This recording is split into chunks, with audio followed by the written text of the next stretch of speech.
His eyes met mine with calculated cruelty. I can certainly afford it. Outside, I climbed into a waiting taxi while Harold helped Eva into his Tesla.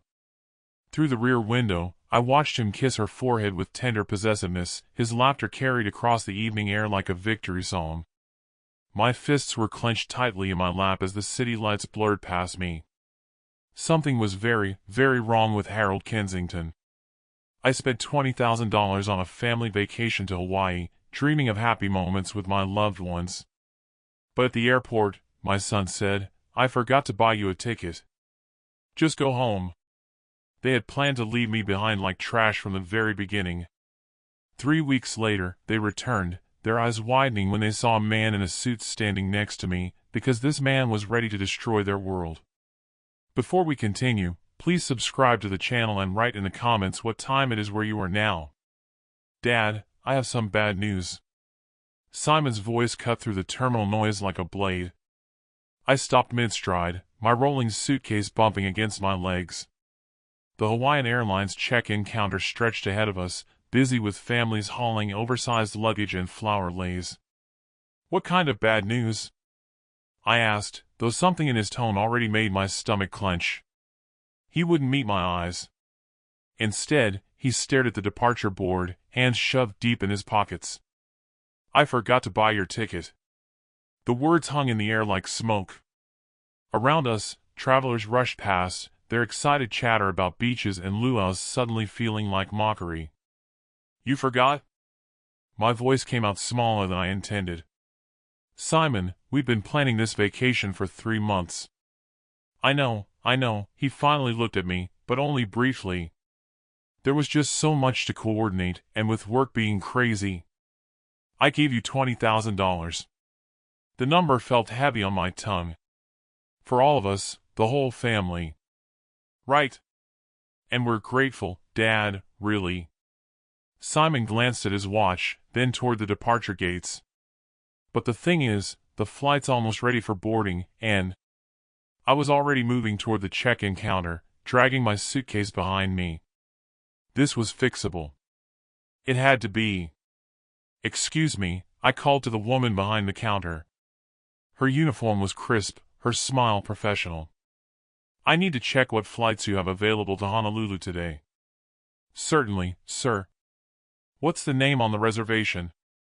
"Lee Willis, but apparently there might be an issue with my booking." More typing. A pause. Her smile faded slightly. "I'm not seeing any reservation under that name, sir." "Are you sure it was booked with Hawaiian Airlines?" My chest tightened. "It has to be there. My family." I turned to look for Simon, but he'd moved several feet away, now pacing near the security checkpoint entrance. "Let me try a broader search," the agent offered. "What dates were you looking to travel?" "Today. Right now." "My son and his family should already have their tickets." She nodded, fingers flying over the keyboard. "I do see a reservation for Simon Willis. Party of 4, departing at 4:15. But there's no Lee Willis on that booking." The terminal seemed to tilt slightly. "That's impossible." "Check again." "I've checked twice, sir." "Would you like me to see what's available on standby?" Hope flickered. "Yes, whatever. I'll pay whatever it costs." Simon appeared at my elbow, his hand closing around my arm. "Dad, we need to talk." I shook him off. "Not now. We're figuring this out." "No, we're not." His grip tightened, pulling me away from the counter. "This isn't going to work." The airline agent watched us with growing concern. Other passengers began to stare. "What do you mean it's not going to work?" I steadied my luggage, my hands shaking slightly. "There has to be another airline, another flight." "Dad, listen to me."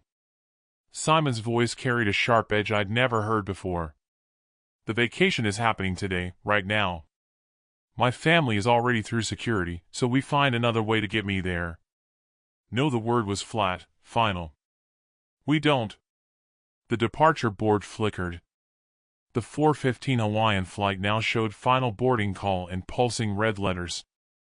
Simon, you're scaring me. What's going on? He checked his watch again, more aggressively this time. What's going on is that you need to go home, Dad. We'll manage the vacation somehow. Manage? My voice cracked. I pay for everything. The hotel, the car rental, the activities for the kids. And we appreciate that. But right now, standing here arguing isn't helping anyone. The terminal's air conditioning hummed overhead, but I felt hot, dizzy. Nothing made sense. 3 months of planning, $20,000, family dinners where we discussed snorkeling and sunset dinners, and now Simon was acting like I was some kind of inconvenience. Just go home, he repeated, already backing toward the security checkpoint. We'll call you from the hotel. That's when I saw it in his eyes, not panic about a forgotten ticket, not guilt about a mistake, but relief. Simon turned and walked quickly towards the gate, leaving me standing beside my suitcase in the middle of the terminal, watching my son disappear into the crowd like he'd been planning this moment all along. The Hawaiian Airlines counter suddenly felt like my only anchor in a spinning world. I approached the same agent, who recognized me immediately. Sir, were you able to work things out with your family? Actually, I need you to check something for me. My voice sounded steadier than I felt. That reservation under Simon Willis. When was it made? She hesitated. I'm not supposed to share booking details, but her fingers moved across the keyboard. It shows here that it was booked 6 weeks ago. Party of 4. 2 adults, 2 children. 6 weeks ago. Not 3 months when we'd first discussed the vacation. 6 weeks ago, when he'd already decided I wouldn't be included. And no changes were made to add additional passengers? No, sir. The reservation has remained unchanged since the initial booking. My legs felt weak. I gripped the counter edge. What about other airlines? Anything to Honolulu today, tomorrow, this week? She checked, her expression growing more sympathetic. I'm afraid it's the convention season. United has a waiting list of 47 people. Alaska Airlines is booked solid through next Tuesday. Next Tuesday. By then, the vacation would be half over. There is one option, she offered quietly. Southwest has a red-eye tonight with 2 stops. Gets you in Thursday afternoon, but it's quite expensive without advanced booking. How expensive? $1,800. I reached for my wallet, but stopped. In the distance, I could see the gate for the Hawaiian flight. Simon would be there now, probably texting Fern, telling her everything was handled, the problem I had been. Sir, the agent's voice seemed to come from far away. He knew, I said, more to myself than to her. All along, he knew. I'm sorry. I looked at her kind face and suddenly felt embarrassed. This wasn't her problem. This was family business, the kind of ugly truth that should stay private. The flight, I said. Is it still boarding? Final call was 10 minutes ago. They're probably closing the doors now. An announcement crackled over the intercom. Hawaiian Airlines Flight 447 to Honolulu is now closed for boarding. I turned towards the gate. Even from here, I could see the last few stragglers rushing down the corridor, families heading to paradise together. My phone buzzed. A text from Simon, sorry, Dad. We'll call from the hotel. Take care of yourself. Take care of yourself. Like I was some burden he'd finally managed to shed. About that Southwest flight, sir, the agent prompted gently. Would you like me to hold it while you decide? I stared at my phone screen. No explanation, no real apology, just a casual dismissal after taking $20,000 and 3 months of my excitement. No, I said, sliding the phone back into my pocket. No, I don't think so. Are you sure? I can hold it for 15 minutes. I'm sure. Because suddenly, standing in that terminal, I realized something important. This wasn't about a forgotten ticket or poor planning. This was about who they thought I was, who they thought they could treat like a fool. The departure board updated again. Hawaiian Flight 447 now showed departed in stark black letters. Simon and his family were airborne, probably congratulating themselves. I picked up my suitcase handle and walked toward the exit. But I wasn't defeated. Not anymore. Every step away from that gate was a step toward clarity. They'd made a calculation about Lee Willis. They decided I would quietly go home, complain a little, but ultimately accept being discarded. They were about to learn how wrong they were. The automatic doors slid open, and I stepped into the afternoon air, already planning my next move. The taxi line stretched longer than I'd expected, but I welcomed the wait. It gave me time to think, to let the pieces settle into place. "Where to?" the driver asked as I loaded my suitcase into the trunk. "Oakland, Montclair District." I settled into the back seat, staring out at the familiar Bay Area landscape. "Rough day?" the driver asked, glancing at me in the rearview mirror. "Getting rougher by the minute." I wasn't usually one for talking to strangers. "Ever have your family turn on you?" He laughed, but without humor. "Brother, I got ex-wives who've been planning my downfall for years. Family is the ones who know exactly where to stick the knife." The knife. That's exactly what it felt like. Sharp, precise, and aimed at something vital. As we drove, I started replaying conversations from the past few months.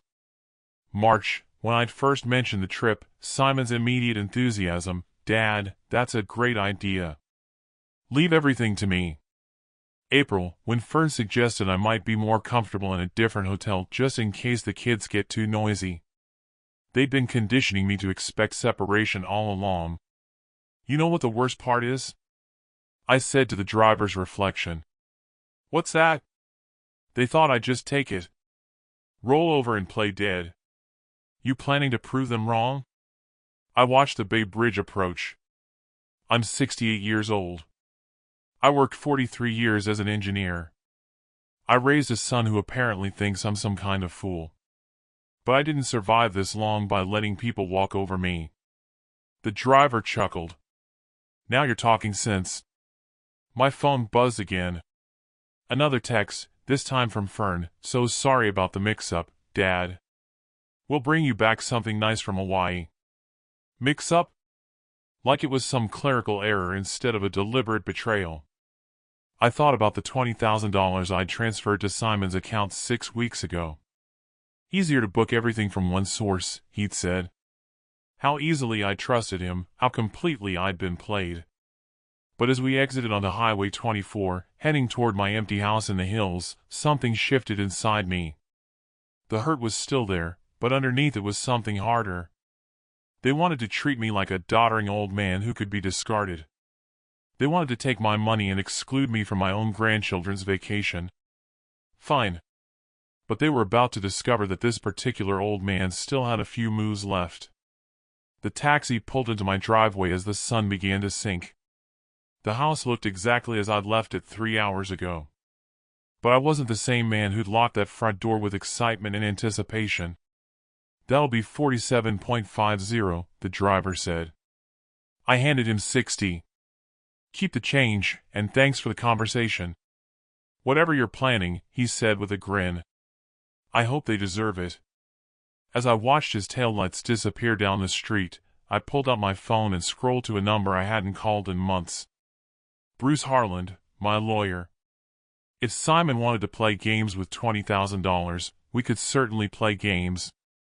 But first, I had some research to do. The key turned in my front door with the same familiar click as always, but everything felt profoundly different now. I dragged my suitcase across the threshold, its wheels caught on the doormat I'd bought with Martha 20 years ago. This was home, where I'd planned to be packing for Hawaii tonight instead of unpacking from nowhere. I changed into my comfortable cardigan and old cotton pants, the kind Simon always said made me look like an old professor. Tonight, that felt appropriate. I had studying to do. My office sat exactly as I'd left it this morning. Martha's oak desk was positioned by the window, filing cabinets lined against the wall like soldiers at attention. Everything was organized, everything in its place, unlike my family. The vacation folder sat in the second drawer, tabbed Hawaii 2025 in my careful handwriting. I pulled it out and spread the contents across the desk's leather surface. I counted 23 documents, each one representing another piece of my trust that had been systematically stolen. The documents included the travel agency invoice for $20,000 transferred to Simon's account 6 weeks ago, and the hotel confirmation for the Grand Wailea's Ocean View Suites for 10 nights.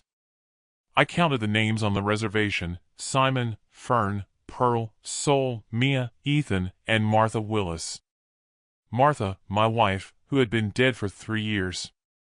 They'd actually put Martha's name down instead of mine. The reservation my money paid for didn't even include me. My hand shook as I reached for the hotel brochure. Beautiful sunset photos, families playing in crystal clear water, generations gathering around dinner tables. Everything we talked about during those family planning sessions. All of it, lies. I picked up the phone, not my cell phone, but the old landline Martha insisted we keep. Something about this moment required the weight of real connection, not wireless convenience. Directory assistance connected me to the Grand Wailea Resort reservations. "This is Ko. How may I help you?" Her voice carried that practiced Hawaiian warmth. "I need to cancel a reservation under the name Willis." "Let me pull that up for you." "Willis." "Yes, I show a reservation for 7 guests, checking in tomorrow. Ocean View Suites for 10 nights. Are you sure you want to cancel? Our resort is beautiful this time of year." "I'm completely sure." "May I ask why?"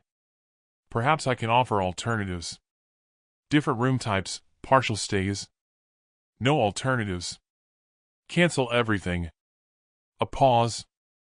I could hear her typing. "Mr. Willis, I have to inform you that canceling this close to arrival will result in significant penalties. The total cancellation fee would be $3,200. $3,200. Less than what I'd spend on gas money for a year." "That's acceptable, sir." "Are you certain?" "This is a very substantial reservation." "Cancel it now, please." More typing. The sound of a printer. "The cancellation is processed. You should receive confirmation via email within the hour. Is there anything else I can help you with today?" "Actually, yes. When someone arrives tomorrow expecting that reservation, what will you tell them?" "I will inform them that the reservation was canceled by the primary booking party at 6:47 p.m. Pacific Time on May 15th. "Perfect. Simon would know exactly when I'd taken action, and more importantly, he'd know it was deliberate." "Thank you, Ko. You've been very helpful." I hung up and looked at the scattered papers on my desk. In the corner sat a framed photo of last Christmas: Simon, Fern, the kids, Pearl, and Sol, all gathered around my tree, smiling at the generous old fool. Well, the generous part was over. Morning light filtered through my bedroom curtains differently than it had in weeks. For the first time since we'd started planning this vacation, I'd slept deeply, dreamlessly, completely. Just peace. I showered, dressed, and made my way to the kitchen. The old percolator bubbled cheerfully, filling the house with the same coffee aroma that had greeted Martha and me for 43 years of marriage. My cell phone sat charging on the counter. The screen showed missed calls, but I ignored it while I poured my coffee and added cream. Some conversations required proper preparation. Finally, I picked up the device. 56 missed calls, all from the same Hawaii number. The call log told the story better than any novel: 11:47 p.m. Hawaii time, then 11:52, then 12:03 a.m. Call after call through the night. Between the calls, there were text messages. I scrolled through them, watching panic escalate in real time. "Dad, call me back. Urgent. Hotel says you canceled everything. Dad, this isn't funny. Call now. Kids are crying. We have nowhere to go. Call me back and fix this mess." The timestamps painted a clear picture. The family had arrived at the Grand Wailea around 3 p.m. Hawaii time yesterday, just as I was hanging up with Ko. They'd walked up to that beautiful resort desk, excited and tired, and discovered they had no rooms. I carried my coffee to the living room and settled into my favorite armchair by the window. My phone buzzed with another incoming call. Hawaii number. I let it ring. The voicemail notification appeared moments later. I played it. Dad, I don't know what you think you're accomplishing, but you need to fix this right now. We spent the night in the hotel lobby. Pearl hasn't stopped crying. This is cruel and unnecessary and completely unlike you. Call me back and fix this mess. Cruel and unnecessary. Interesting choice of words from someone who'd left his father stranded at an airport. The coffee tasted perfect. I set the cup on the side table and picked up my phone, scrolling to Simon's Hawaii number. I pressed the call button. Simon answered before the first ring finished. Dad, finally. What the heck is going on? The hotel says you canceled our entire reservation. His voice was so loud I had to hold the phone away from my ear. In the background, I could hear Fern saying something about complete disaster, and one of the kids crying. Well, hello, Simon. How's your vacation going? Don't play games with me. We have nowhere to stay. Do you understand what you've done? I reached for my notepad. Actually, I understand perfectly. Tell me, when you planned to leave me at the airport yesterday, where exactly did you expect me to spend my vacation? A pause. The background voices quieted. Dad, that was completely different. This is about innocent kids. Who were the innocent kids involved when you deliberately shut me down after taking my $20,000? That's not the same thing. Help me understand the difference, son. The difference is we're stuck in a foreign place with no money and kids who don't understand why their vacation got ruined. Interesting. Yesterday you told me to just go home while I was stuck in a foreign airport. What changed? Fern's voice grew louder in the background. Simon, tell him about the credit cards. Credit cards. I made a note. Dad, we can't afford another hotel. Everything's booked solid anyway because of some convention. We put the entire trip on credit, expecting to pay it off with, well, expecting different circumstances. You mean expecting to pay it off with my money while I sat home like a discarded piece of furniture? Stop being dramatic. This isn't about you anymore. It's about Pearl and the kids. It became about me the moment you took my money and excluded me from my own grandchildren's vacation. Simon's voice shifted, becoming harder. Fine. You want to play hardball? When I get back to California, you'll regret this. You think you can manipulate this family with money? I wrote that down word for word. You're going to regret this. Simon, are you threatening me? I'm promising you that actions have consequences, old man. Old man. I noted that, too. You're absolutely right about consequences. For instance, the result of betraying someone's trust is that they stop trusting you. This is ridiculous. You're punishing children because you got your feelings hurt. I'm teaching adults that stealing $20,000 and abandoning family members has consequences. We didn't steal anything. You gave us that money for a family vacation, which by definition includes family. Simon tried a different approach. Dad, look. Maybe we handled things badly yesterday, but right now we need to focus on fixing the situation. Can you call the hotel and... No. What do you mean, no? I mean the word no, Simon. It's what you should have heard yesterday when you suggested I just go home and miss my own grandchildren's vacation. This is insane. You're acting like some kind of vindictive. I hung up. The living room felt perfectly quiet after Simon's shouting. I looked at my notepad, threats, insults, financial admissions. Zero accountability. My phone immediately started ringing again. Hawaii number. I turned it off and finished my coffee, watching the hummingbird navigate between flowers with purpose and precision. Some lessons couldn't be taught with words. I stared at my notepad where Simon's threats glared back at me in black ink. You're going to regret this, old man. Martha's reading chair sat empty by the window. What would you do, Martha? I already knew. Martha never let anyone push her around. Sometimes kindness gets mistaken for weakness, she used to say. Don't let people confuse the two, Lee. I'd been kind to Simon his whole life. Paid his college tuition, co-signed his first lease, covered his mortgage payments during 3 separate job changes, and funded vacations. $47,000 last year alone. All that kindness had been interpreted as weakness. My office felt different now, like sacred ground where important decisions get made. I opened the filing cabinet Martha had organized. The folder labeled Financial Family Support contained the evidence of 20 years of generosity, bank statements showing monthly transfers to Simon's mortgage company, receipts for the kids' activities, medical bills I'd quietly paid. Simon had no idea how much he truly owed me. I found Bruce Harlan's business card tucked behind Martha's emergency contact list, Harlan & Associates, Estate Planning and Family Law.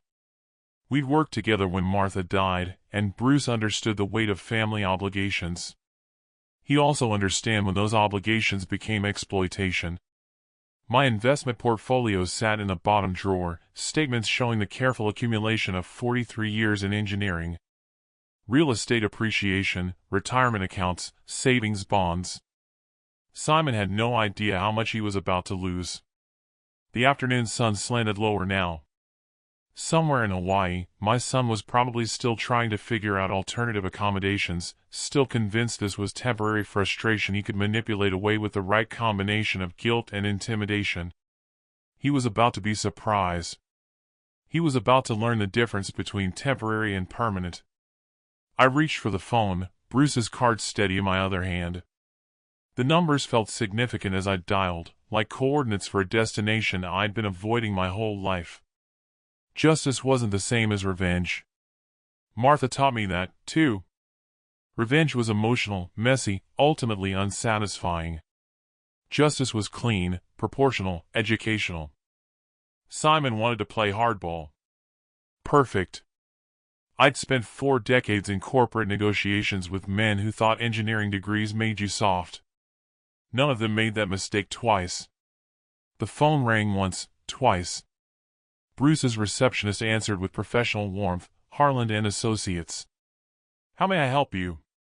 Bruce Harlan's office. This is Jennifer speaking. This is Lee Willis. I need to schedule an urgent consultation with Bruce about estate planning. The appointment was set for tomorrow afternoon.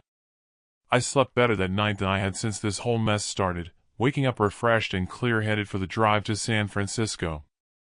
Bruce's office occupied the 15th floor of a glass tower overlooking the bay, all polished marble and expensive wood paneling, the kind of space that charged by the hour and delivered results worth every penny.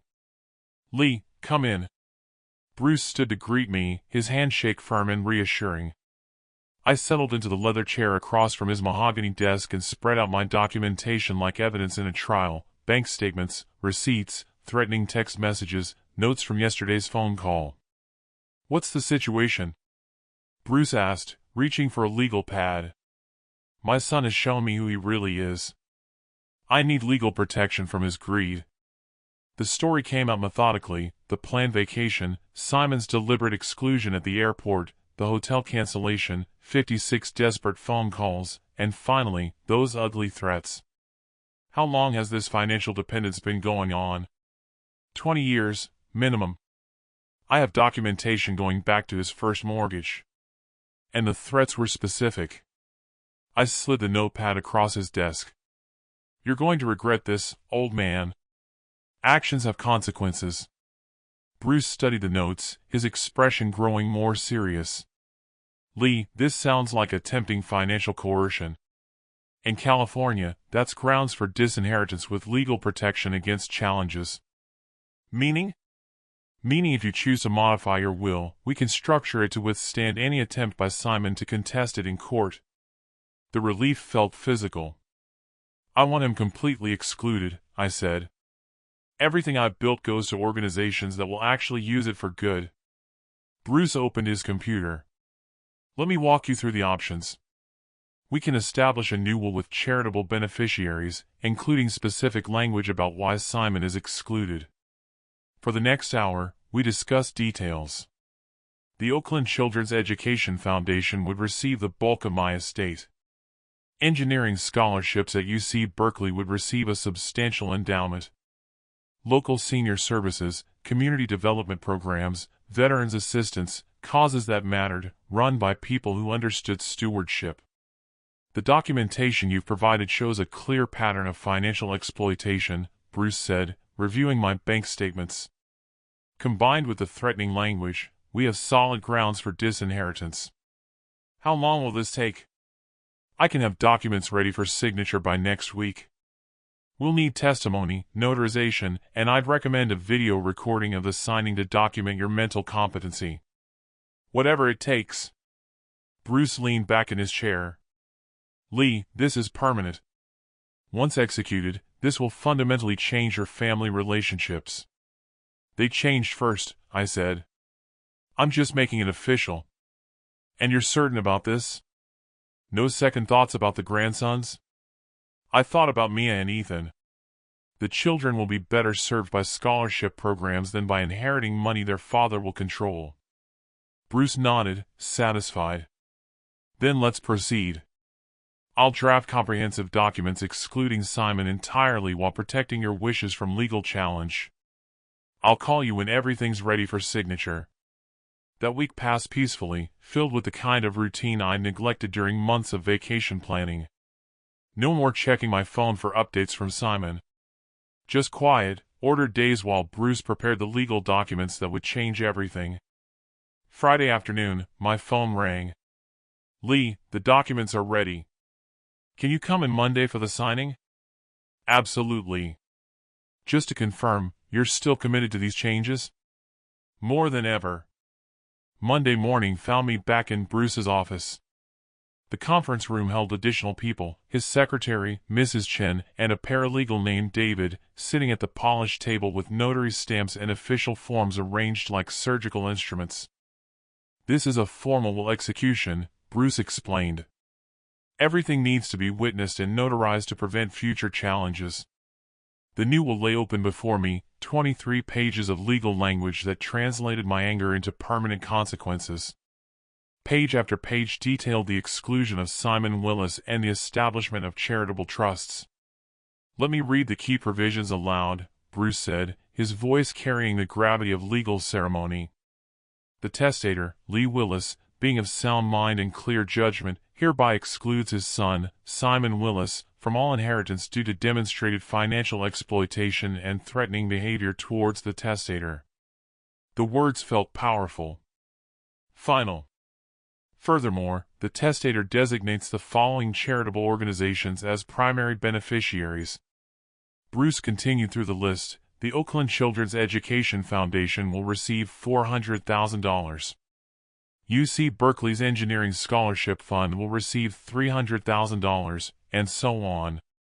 Mr. Willis, do you understand these provisions completely? Mrs. Chen asked. Yes. And you're executing this will freely, without coercion? Completely freely. David activated a video camera. For the record, please state your name and today's date. Lee Willis, May 25, 2025. And you are executing this will of your own free choice? I am. My signature felt steady on the official documents, each letter deliberate and final. Mrs. Chen and David signed as witnesses, and the notary's seal pressed into the paper with satisfying authority. The original will remain in our security vault, Bruce said, handing me sealed copies. When do you think they'll find out? That depends on when you choose to tell them. Their flight returns Thursday afternoon. They'll probably want to have some kind of family meeting about what happened. Bruce nodded knowingly. Family meetings after crisis tend to reveal everyone's true priorities. The drive home took me across the Bay Bridge. Martha would have approved of today's work, clean, legal, proportional justice. Simon had made his choice at the airport when he decided I was disposable. Now he would live with the consequences. 2 weeks had passed. Bruce and I had confirmed the flight details, discussed timing, and prepared for what was coming. Now, standing beside him in the international arrivals terminal at SFO, I felt the same calm confidence that had carried me through my engineering career. Flight 441 from Honolulu has landed, Bruce said quietly. They'll be coming through customs shortly. The leather portfolio under his arm contained the documents that would complete our mission. Passengers began trickling through the sliding doors. Tan families with flower leis, couples with shopping bags, the usual flow of people returning from paradise. Then I saw them. Pearl appeared first, chattering animatedly. Sol followed, wheeling 2 large suitcases. Behind them came Fern and the children. Mia wore a grass skirt and clutched a plastic ukulele. Ethan had a lei of fake flowers. Both kids looked tired but excited, scanning the crowd. Simon emerged last, checking his phone with the distracted air of a man who thought his problems were behind him. His Hawaiian shirt hung loose over khaki shorts. Then Mia spotted me. "Grandpa!" She broke away and ran towards me, her plastic ukulele bouncing. Ethan followed, his face lighting up. "Grandpa Lee, we missed you so much. Wait until you hear about the dolphins." I knelt down to hug them both. For a moment, the weight of what was about to happen pressed against my chest. But then I looked up and saw Simon's face. His relaxed vacation demeanor evaporated as he processed the unexpected welcoming committee. His eyes moved from me to Bruce, taking in my lawyer's professional attire and the portfolio tucked under his arm. "Dad," Simon's voice carried a note of weariness. "What are you doing here?" "Welcoming you home," I said, standing up and gently positioning the children beside me. "How was your vacation?" Fern appeared at Simon's elbow, her expression shifting from confusion to alarm. Pearl, oblivious, continued her chatter. "Lee, what a wonderful surprise. Wait until you hear about the luau we went to." "Pearl," Sol said quietly, his accountant's instincts picking up on undercurrents she'd missed. "Maybe we should." Bruce stepped forward, his movements precise and professional. "Mr. Simon Willis." His voice carried the formal tone of official business. Simon's face went pale beneath his tan. Bruce extended the sealed manila envelope towards Simon with the formal gravity of a court officer serving papers. "Mr. Simon Willis, this is a copy of your father's revised last will and testament, executed on May 25, 2025. Simon's hands trembled as he accepted the envelope. The airport noise seemed to fade into background static. "What is this?" Fern whispered. Simon broke the seal with jerky movements, his vacation relaxation completely evaporated. He unfolded the papers and began scanning the contents, his eyes moving rapidly across the legal text. I watched his face transform as comprehension dawned. First confusion, then disbelief, then something approaching horror as he reached the crucial passages about disinheritance. "This can't be real," he said, his voice barely above a whisper. Fern leaned over his shoulder, reading the same devastating words, her face drained of all color as she processed the implications. "Lee," she said, trying to maintain a reasonable tone. "Surely we can work this out. Think about the children. They're your grandchildren." "I did think about them," I replied calmly. "That's why I paid $20,000 for their Hawaiian vacation." Simon's head snapped up from the documents, his eyes blazing with the kind of desperate fury that comes from watching a life plan collapse in real time. "You can't do this to us. I'm your son." "Yes," I said, "the son who left me stranded at an airport and threatened me when I finally stood up for myself." Pearl, finally grasping that something serious was happening, stopped her chatter mid-sentence. "Lee, what's going on? Why does everyone look so upset?" Sol took her arm gently. "Pearl, maybe we should give them some privacy." But Simon wasn't interested in privacy. "This is impossible. You can't disinherit family. There are laws." Bruce spoke with professional calm. "Indeed, Mr. Willis, California probate law fully supports your father's right to distribute his estate as he sees fit. The documentation is legally ironclad. I'll contest it in court." Simon's voice rose enough to attract glances from other travelers. "This won't stand." "Please do," I said. "Bruce has prepared for that possibility." The video recording of my competency evaluation should be particularly compelling to any judge. Fern was still scanning the legal documents, her practical mind calculating losses. The house, the investments, everything. Everything, Bruce confirmed. The Oakland Children's Education Foundation and UC Berkeley Engineering Scholarship Fund are now the primary beneficiaries. Simon crumpled the papers in his fist, then immediately smoothed them out again. This is insane. You're throwing away your family over one stupid argument. One stupid argument?